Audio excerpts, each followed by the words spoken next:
Prevailing wage helps the contractors understand what they are required to pay to their employees on the city jobs. Under the updated prevailing wage ordinance, we're able to ensure an accurate bidding process.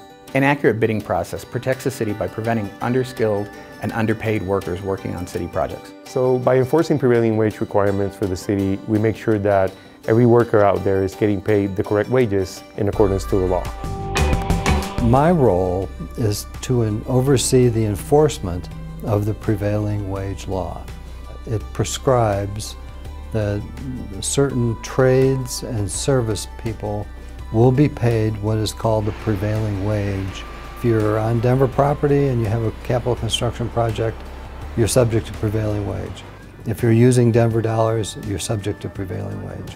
What those wages are is something that we get from the federal government, from the U.S. Department of Labor. Contractors are required to submit their payroll to us through a system called LCP Tracker. What we are able to do is really kind of audit every payroll that comes through to make sure that the people are being paid what they should be being paid. Then we will go out to the job sites and actually talk to people to make sure that they're being paid for the kind of work that they're doing.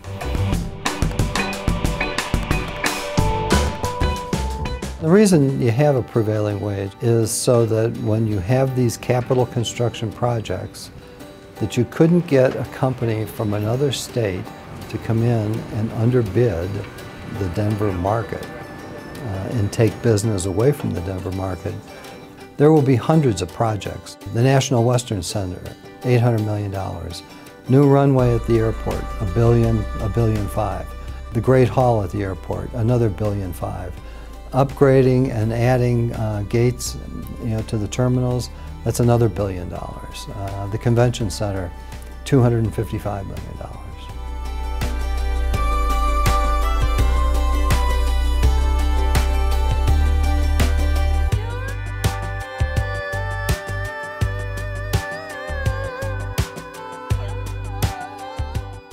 As more and more money is spent on Denver projects, it's important to keep the ordinance up to date and relevant. When I took office, in looking at the actual code, it was confusing, it was dated, it presumed things that were not going on in the city and county of Denver anymore.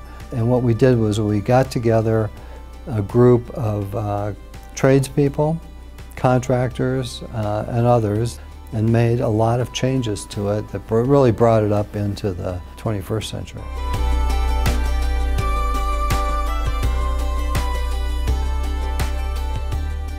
If a contractor doesn't agree with the determination that my office makes, there's an administrative review process that they can go through. It doesn't cost them anything. Prior to this change in the law, the only appeal they had would be to go to court, and that can be an expensive process. It's just another way that we're trying to watch out for the taxpayer dollars, make sure that things are running as efficiently and as effectively as possible. Well, thank you for watching this episode of Ask the Auditor. If you have a question about your government and you'd like to ask the auditor, submit your question to auditor@denvergov.org. And maybe next episode of Ask the Auditor, we'll answer your question.